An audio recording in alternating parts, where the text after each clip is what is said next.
one of the questions we had was, well, just general tips for artists before we get into the question I had for you. So do you want to start with that one while I'm here being busy? I wanted to talk about the photographs. Should I get into that? Sure. Okay. Well, we're all stuck at home or enjoying being at home, depending on how you want to look at it. And I'm actually really enjoying this time because I have a bazillion photographs on my phone, like everyone else. And I want to paint some of those pictures. So just like you go through and you open up your pictures and try and decide, well, what am I going to paint? And right now I'm in the middle of painting Tuscany, which is so much fun because I have a Tuscany group. And I also have some other pictures, and I'm going to show you how, I might choose a picture from everything, and I happen to have some from here in Utah. And I go through quite a few of my photos before I pick one for my workshop. So for instance, here's a scene here in beautiful Zion. And here's one some of you might recognize. And what you might see in these are the big shapes. At least that's what I want you to see, are big shapes. And how you can break them down into simpler shapes. And these are black and white of this scene right here. This is something that I've taught before, and I have my demo, but I'll show you this. And I use the Notanizer app, Notanizer,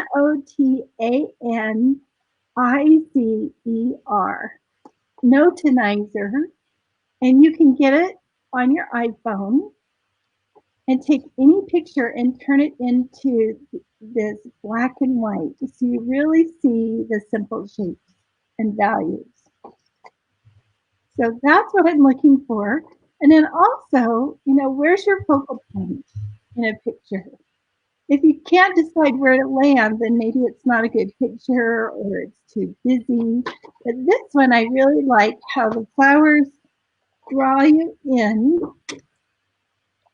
up into the center area right here. It's like a newscast. I have to do it on the right side. So this is the finished painting from that photograph from Zion. Another thing that you might notice in my pictures is I'm really into light and shadow, capturing light and shadow. So a photograph like this, I find really interesting because the dramatic light and shadow on there, but it's almost half and half. You see that? Mm-hmm. So by possibly losing some of the dark, you can focus more on the light. Otherwise, the equal amount of light and dark kind of competes. Yeah.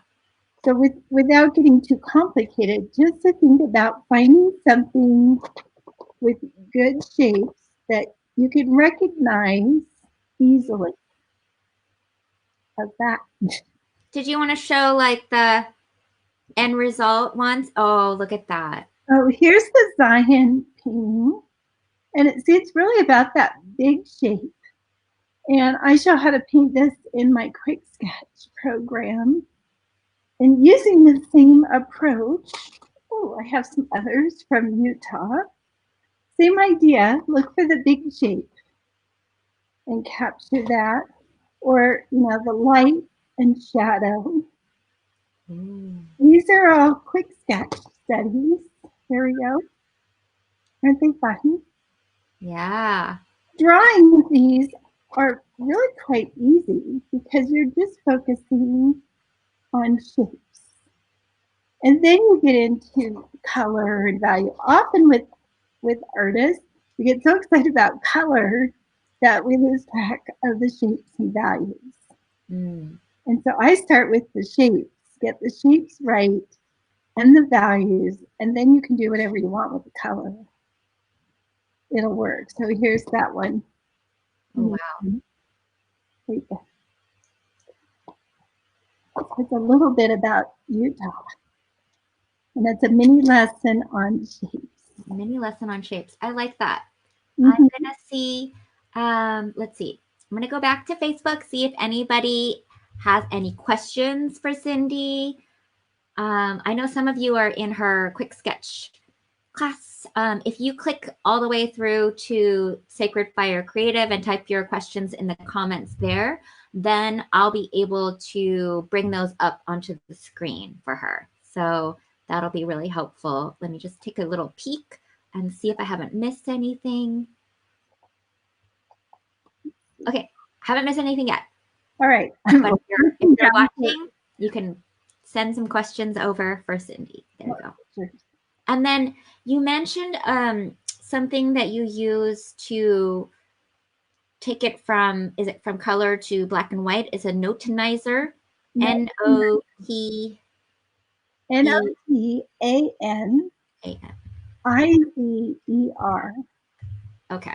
And the notan goes back to Japanese art and the Impressionists and how they started studying Japanese art because they used the notan, simplified shapes, to capture their images. And a lot of artists utilize this point of view.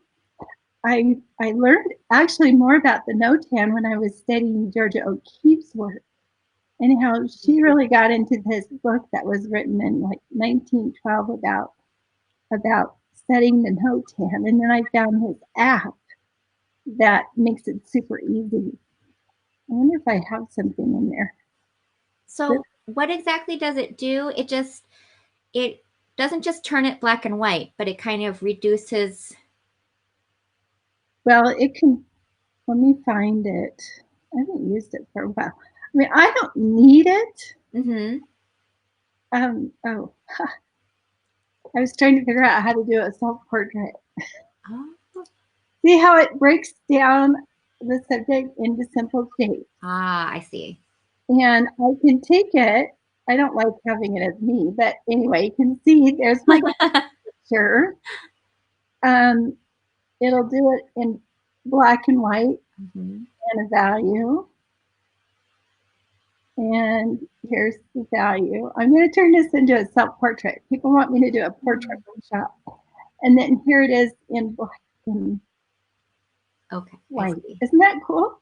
That is cool. As artists, we need to be able to see how to simplify something into this most simple shapes that you can come up with. And when I'm teaching, I often have people do a small value study. And that way they're looking at the scene and then drawing something about this big in those simple shapes and eliminating anything they don't need. In fact, right now I'm doing a Carmel by the Sea scene, Watercolors by the Sea group. And you have to take all this busyness and really simplify it. So I try to teach people, how to do it without the notanizer, but the notanizer is kind of a cool gadget that you can take a scene. And I've done that on location. I'll take a picture and use the notanizer. Like, oh, that simplified it for me, and I can take it even further. It doesn't answer all your questions, but it's like the camera's a tool, just like the notanizer is a tool. Yeah, I like that. I've actually never heard of an artist using a tool like that to kind of help simplify things. So I like that it's not just the lines. So it's very easy to see the lines, right? But that you're breaking it down into the shapes. And that makes so much sense because when you're painting, you're seeing, general shapes and kind of breaking those down into the colors and values that you want to put there, right? And so it's kind of like the simplified version of my understanding, my basic understanding of watercolor. Like this one's kind of cool. This is a truck. is in my neighborhood that I walked by and took a picture of it. That's cool. But I can control, people always like this. Here. Yeah. I can control the amount of Ooh. in there. So you can see how you could simplify, really get into those shapes with it. And this, it could start like that. So it's a great tool to help you see shapes, which seems to be our main subject so far. It's our main subject today. Yeah. Well, and you're giving tips for artists. So that's one of them that I don't know if I've actually heard before. So I really like it. And one of the things I noticed, because so I'm doing these short little videos for you. I sent you one as an example. And so it's like a series. So we have either 3 or 4 or 5 images, and some of them are pictures where you have what you're painting in front of you, right? So like you have that, or a picture of you, painting, and then the final product, or like sketches in between. And so we're putting that into videos. But what I noticed was, I don't remember if it was Italy or if it was in France, but there's this series that we're doing. Okay, so if you're watching this, you get the inside scoop, and so you'll see it before it comes out on social media. But we're putting it together now and scheduling them. So one of them, there's like this huge statue in front. I don't know if you know. So it's on the waterfront, right? And so there's this huge statue. Oh yeah. You're painting the scene like way back, and like not even worrying about this huge statue right next to you. You're painting that scene back there, and it's just so cool to see that you're not distracted by all this other stuff. You get to choose. And so that was such a beautiful spot. So you know what I'm talking about, right? Mm-hmm. Yeah, we edited it for my quick sketch group. That yes. Yes. That's neat that you're showing that. I love that spot. When you're surrounded by 360 degrees of wow, you just have to follow your heart and see what you're drawn to, or maybe what makes a good lesson. And she will make that statue at some point. But for that moment, I was into seeing the beach and the building. That's so great. Yeah, so that's a good point too, because even though, we have the photo where I can see the scene that you painted, you could just pick some other part of that photo and start going with that at any point too, you know? So I guess it's just wherever, like you said, you follow your heart, you decide where to go with it. I think that's probably why, because I was doing that, because I was making those videos, I was thinking of this. I was like, how do you choose? Like I don't know if I would have been able to even, see that, because there's so much going on in the foreground, like going on right here, or that there's like way too much that's out there. There's just so much stuff. And then you feel like you have to paint everything. And how do you make the edges of that, what you're painting, not the whole edge of your paper? Well, there's two answers to that. When choosing is a big thing. If I'm choosing from my photos, like everybody else, you may have 100 photos of a location, and how do you pick the one that's going to work the best? Part of it is what has great shapes, but also what do I feel like painting? And then when I'm on vacation, if I'm by myself, that's different than if I have a group of students with me. If I have a group of students with me, then there's that, what feels good, but also what is going to be a good lesson in that group. And a big thing that can control it is, where can I sit and not be in the way of anybody, or my view won't be blocked. So sitting by that statue, I decided to sit there because it was quiet. Really quiet in that spot. I had a place to sit. Yeah. That was comfortable.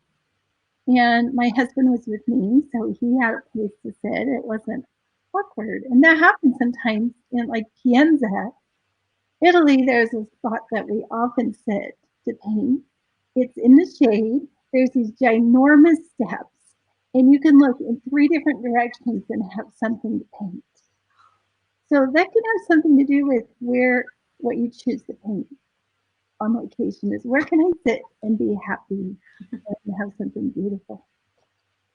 And yes, like I said, on my computer, I'm going through all my pictures. I probably spend an hour or 2 or longer thinking about which picture do I want to use. Wow. Before I teach it. Yeah. Because I want the variety and something that means something to me. And hopefully my students will be drawn into that subject. Oh, I love it. I love it. I didn't know that you spend a whole hour or more choosing.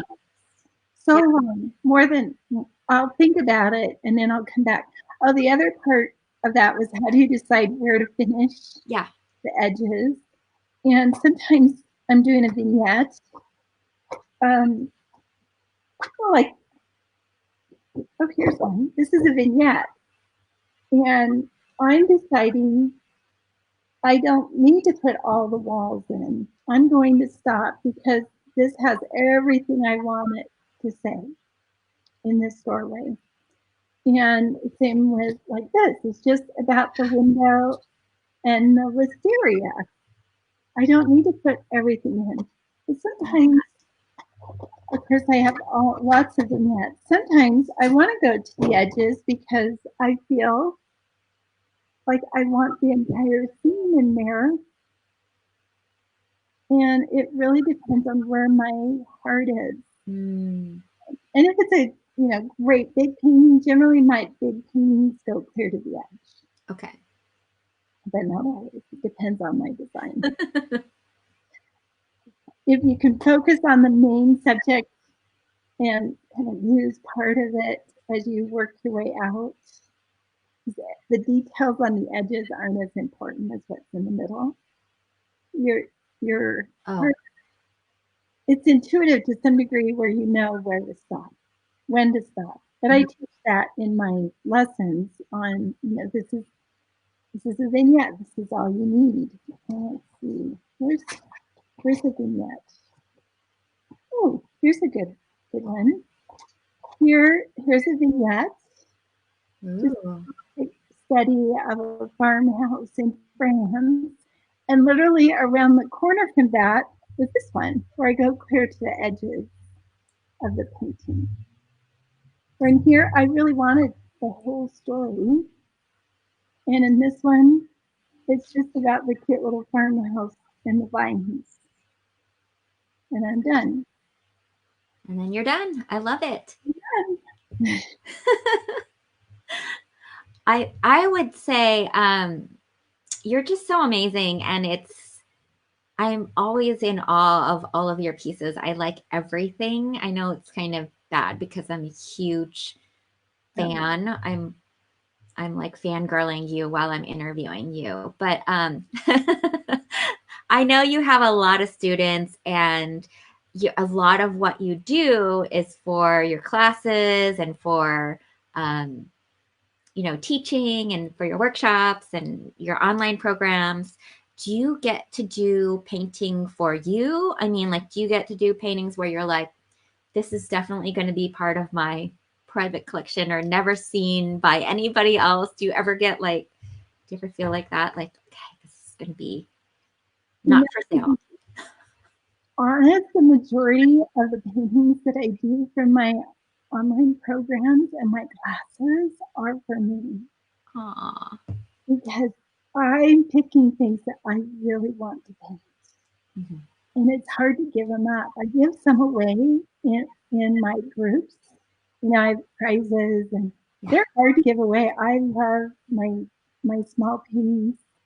My sketchbooks are just for me.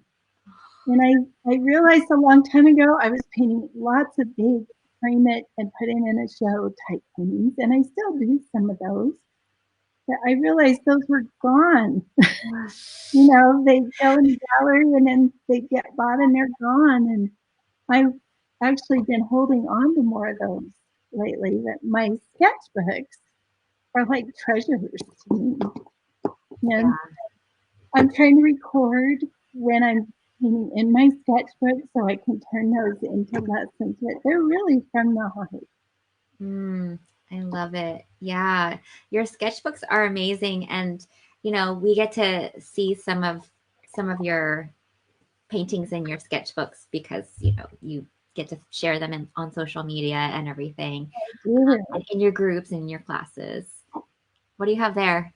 Well, I grabbed this one because it's one of my favorites. This is a Fabriano sketchbook, but they're hard to get now. So there's Hanson and Dick Blick make good sketchbooks. But as I was talking about my treasures, this is from when I lived in Provence a couple years ago.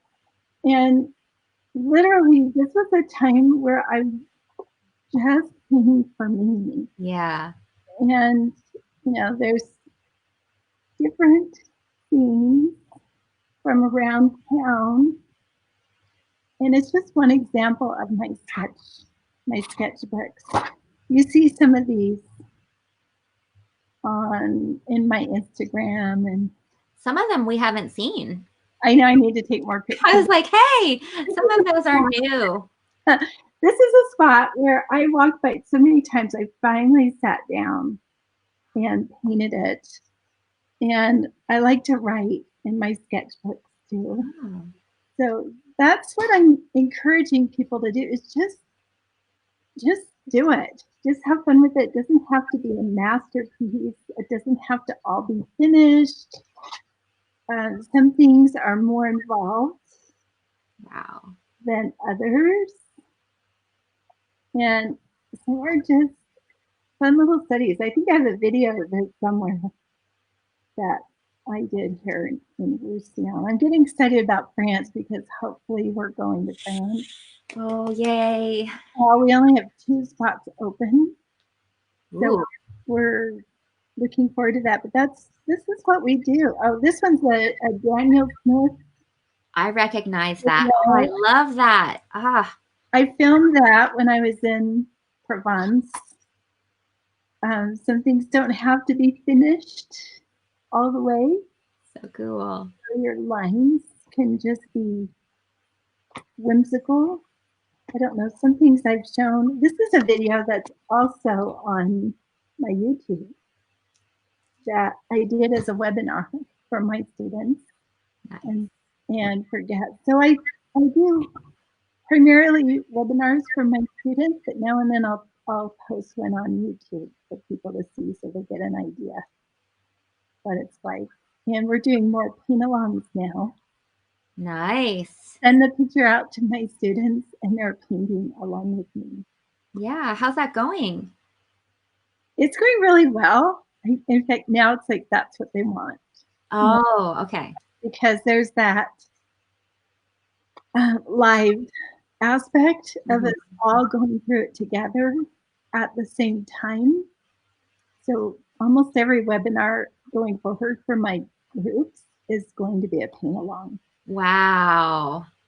Yeah. So I feel like, you know, coming from a like business and production standpoint, that's harder. That's definitely harder. But in a way, it's easier because it encourages people to ask their questions right then because they're doing it and they know what kind of things that they're running into, what kind of issues.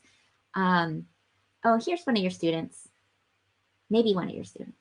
Edith Matthews. Yeah. Hi, Edith. That beautiful sketchbook. I can see why you love it. Yes. I know. Your sketchbook, Cindy, I mean, it's so amazing and all of your work, but it's very cool for you to share it with us too. I feel like we get to see even more. Yeah, it's very personal. Yeah. Ask you, you said you write in your sketchbook. Yeah. Not that you have to read it, but what kind of things do you write about? What did I write in that page? Is it like creative writing, or is it like, so you remember where this is, or? Well, here's this page, and Uh-huh. what does it say? Edith. Each day in Ile-sur-le-Soir, I meandered through the streets and alleyways, finding treasures along the way. How grateful I am to be here and share this friendly village. I felt very safe and welcome here and very happy. Yeah, I do. I have a friend there that is sending out every day what it's like to live in Ile-sur-le-Soir right now during the pandemic. And she sends pictures and tells sweet stories about what it's like there. And I feel just like I'm back there all over again. Yeah. Yep. Your paintings just, when you sit down and paint something, it's so much more than taking a photograph. It's making it a memory. Mm-hmm. And when you remember the whole process, and you see it and you feel it and you remember that day more than most other days when you're traveling and seeing things and going. But those times where you sit down and actually paint, it's very meaningful. Very, very cool. Yeah, I can hear that it's a real experience that you're sharing with people too. When you are going on your international workshops together, like the one that is two different ones, right, that you have coming up for France. I have 2 workshops in France with Teresa Gasling, and we go with French escapades. They take great care of us and take us to perfect painting spots. They manage all our meals and transportation while we're there. And it's just sort of I call them boutique trips because it's special. It's not just go, go, go. It's just the right place. And amazing food. So we're doing 2 back to back because we filled one up instantly, and then a second one. And we just pray that the world will be healthy and safe again for us. But everyone so far is like, we're waiting, we're holding on because we want to go, and we'll all create sketchbooks while we're there. And I'm excited because I have 2 weeks. I might actually fill a sketchbook. And then next year, we just announced we're going to Spain in September. And I've been to that location before, and we stay on the beach. It's gorgeous. Wow. So, and is that with a different company that you go because it's not French? Oh, it's the same company. Yeah, she has guides. We have 2 guides on every trip, and our guides speak the language where we are, and they take care of everything. So Teresa and I don't have to do the logistics. We focus on teaching and painting and just socializing with our students, getting to know them.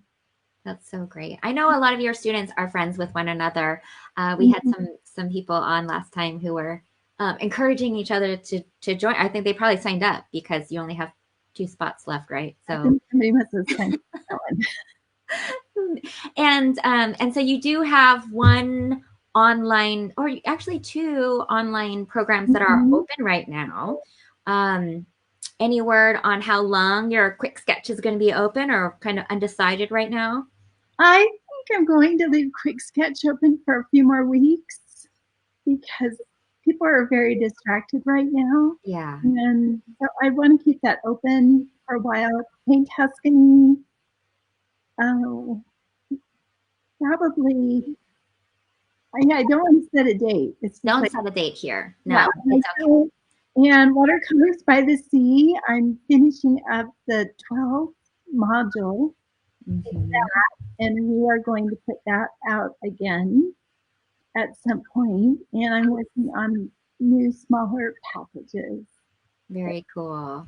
Yeah, I'm trying to convince you to do doors and windows. But if you're watching this and you want to see a smaller program from Cindy that's, not one of the ones she already has out. Oh, I know you're interested in doing portraits, right? People? Yes. I think it has to share a little bit about that. Yeah. portraits are really fun for me to teach. I learned a long time ago. I learned from my aunt Ellie Weekly. She's one of my mentors, and Charles Reed and Jan Coons. I'd say the three of them were really awesome mentors for me. And I've been teaching portraits for about 10 years. So I show you how to diagram the face so you know where everything goes. It works for just about everybody. And how to mix skin tones. And, you know, then we've got really light children to women and men, different ages. So there's quite a range of skin tones that, you know, different ethnicities that we can get into. But I'll probably do 3 portraits in that is what I mean, because you want to learn how to paint hair, and I really focus on the eyes and shaping the face so it's not flat and there's light and shadows. You know, whether you're painting Zion rocks or a portrait, some of the fundamentals are the same. It's getting those shapes right and having fun with color and making sure you get your values, which you could see in that one picture where I was trying to figure out my own, you know, how I would break up my face for that. So I'm going to finish that and maybe record it. We'll see. We'll see. So, okay. And so then I'm kind of jumping all over the place, but I am like remembering like different parts of our conversation where I had a question maybe, and I didn't even think about it until later. But, you know, one of the things you were talking about before, you were, well, and it's not really necessarily like related to like your classes or anything, but, you know, just as far as like tips, general tips for artists, because that's kind of like where we started. And right, so, and then go all around. And then we were talking about shapes, and like where to find. We also talked about how to choose your locations. That was really helpful, and you know, where you sit or where you're comfortable. That's also really important. And then just kind of like going with your heart, where the edges of your painting might be. I feel like I'm recapping a whole bunch of stuff. Good. Well, the other thing that, you know, and another thing I learned from you is that writing your thoughts down on your sketchbook. I didn't even think of that. I think that's great. And that you're also writing about like what feelings it evoked for you. And then you're looking at like that, you know, even though you're teaching everybody everything that you're doing, those paintings were made for you. They come from the heart. Yeah. So, I mean, I love all of that. And then one of the things that we talked about earlier were the paint-alongs. And so I'm just curious, is it how it works? Like, do you have a certain painting? I'm such a nerd. I have a book. My book is on the 15 commitments of conscious leadership. So that's what I'm reading. But, okay. But I mean, do you look at the same piece of, you know, either a photograph or another thing, or are they all painting something different while they're painting along, or? We're all painting the same thing, and I don't have the picture for this, but it's a good example of one of the webinars that we did. Paint along. This was our first Paint Tuscany webinar, and I invited everyone to come through Zoom with a link. And then I did that. I sent them a PDF of something that they could print out. This isn't it, but you can kind of see. There's a picture on it. Yeah. A picture. And then we literally all drew it and painted it during the webinar. Okay. And I have a camera. Like I talk this way. I'll start out talking this way. And then I have a camera that faces down, and it shows all my tools and what I'm doing step by step. So we drew this out and talked about colors and applied it step by step. Okay. In the webinar. And it took about an hour. Everybody. So do you start with, do you show them the finished product? Here's an example, kind of like, no, they don't get to see the example. Okay, so you just start out with like, here's what we're going to be painting, and then here's the steps, and like you kind of go through each one. Okay. I go through each step. So we're going to draw this out, and I showed them how to see the big shapes divided into the cypress, the land, the mountains, and the sky. Mm-hmm. 4 big shapes. Then once we got those in, then we added, some flowers and some hills and the lines in the vineyards. So all of that only takes an hour. It seems like it would take a lot longer, but with a paint along and everything. Well, I worked with Daniel Smith for years. He was a guestling, and I lived in Seattle, and we had 1 hour to do our demonstration. Oh, okay. And that was just painting as fast. And we did, I think we had a half hour each because two of us were demonstrating. So I can, if it takes me a half hour to paint this, then I can stretch it out to an hour for my students. So I'm waiting, letting them do their part. And they don't have to finish it. They don't have to paint it. They can watch the video recording that I send later. That a lot of them will purposely paint it and then post it in our Facebook group immediately because they're like, yes, I did it. Then they'll start kind of dribbling in over the next couple days. So there's no pressure. Yeah. There's no pressure. And I'm going to figure it out, but we're going to do a group one where whoever painted it can show it during the webinar. Good. I know. That's a good idea. That's great.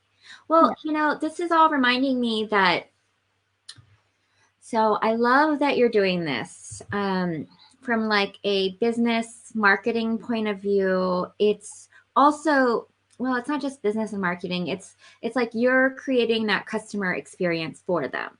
So the next best thing to them going to France or going to Italy or going to Spain with you is doing one of these paint-alongs. And so if they're in your group or if they're in your class, then they get to do it with you and, see like step by step and have a finished product by the end, or they could try again too if they don't feel like they. Oh yeah, with my videos, they can do it over and over again, which is nice.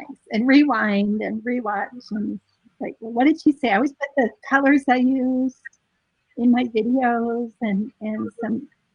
Even after a webinar, I'll go back in there and edit it and put in some more information. So it's helpful. Okay.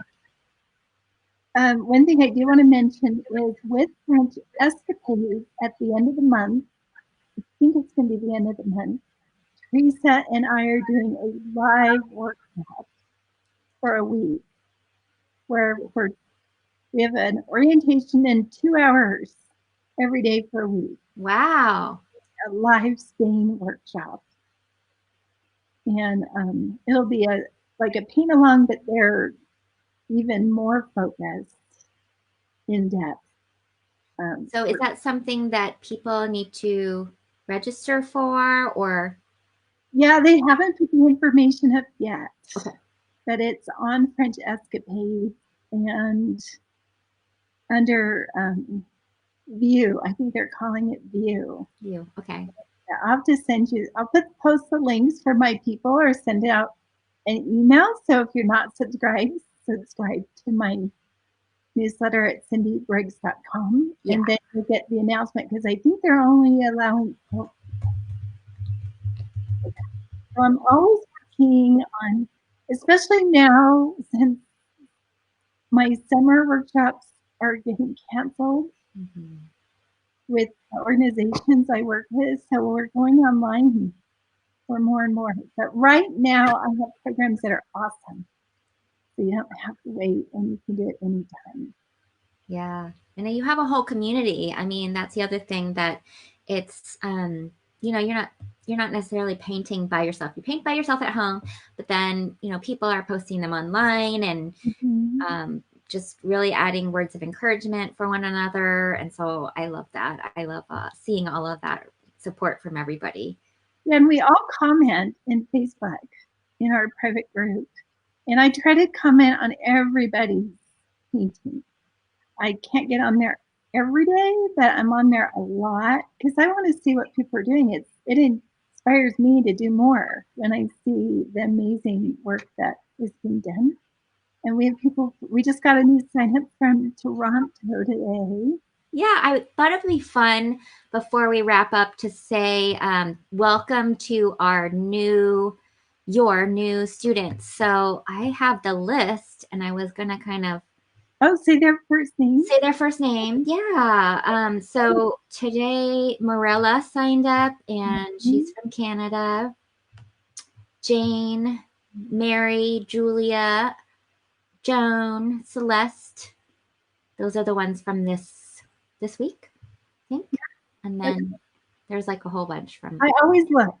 I always look who signs up, where they're from, because I want to know where everybody is. And we love it when people introduce themselves in our Facebook group. Sometimes they send a picture of themselves or of their cat or whatever. You know, a painting is just making it more personal. And then Molly's awesome because once you sign up, she gets you access to the program. She sends you the password and the information you need. And so she's making it possible for me to keep painting. Thank you. Yes, we now have a system, hopefully. Well, and if there are other steps, there are other steps. But we, you know, we have a system down so that when you register, you get a welcome email. So you get access to your membership site and you can see the modules and PDFs and the bonuses and the webinars. And then you have access to that private Facebook group for that particular program. So there's a whole bunch. And then also you'll get like your welcome email. So yeah, so it's a lot. Yeah, I was thinking the other night, I have over 50 or 60 videos between the 3 programs, at least. There's a lot that are out there. So maybe even 70. I should count them, except we just keep going. So thank you for it's a learning curve, but I feel like we've been doing this for a year and a half. Yeah. And I've been, as far as the online program, so we're at a good place right now where we do have a system. And I think it's really well. Yes, it's nice. Yes, everybody, sometimes somebody has a challenge and we always sort it out. We always figure it out. Yeah. And it's nice that you started those online programs so long ago so you could work out the kinks and then put out more of what people want to see, and that you are doing the paint-alongs. That seems like a whole nother level of, you know, it's technicality that you've got behind the scenes of what you're doing. So very, very cool. Yeah, and I just encourage everybody, if you're out there and you're curious, just sign up. I put the website up on the screen, cindybriggs.com, and you can sign up. She also has some free gifts up there, right, Cindy? You have a how to make your watercolors more vibrant. So that's a new PDF product that you have for free. So, okay. Well, I like to give stuff away so that you feel like you get an idea of who I am and who you're working with. So I have some free things out there so people are introduced to how I work and communicate and what my work looks like before they jump in. But everyone's welcome. Yeah. Whatever level you're at in art or whatever you're doing, it's just fun to join along. I love it. Well, I know that you have a wonderful community of supporting students, and I'm excited to be behind the scenes and help you grow. And do you want to say anything to everybody out there before we say goodbye until next week? Oh, well, thank you for having me, Molly. You're fabulous. And I want to wish everyone a wonderful Easter weekend as we all are hoping for the best for our family and communities and the world. Just everyone, it's an amazing time to be alive right now and experiencing this change. Yes. And I am very optimistic for the future. I have a lot of faith in good things to come. So I just spread that love and hope. I love it. A message of love and hope. And yes, happy Easter and be healthy and well and safe, everybody. And until next time, Yeah, thank you. thanks a lot. Bye. Bye bye.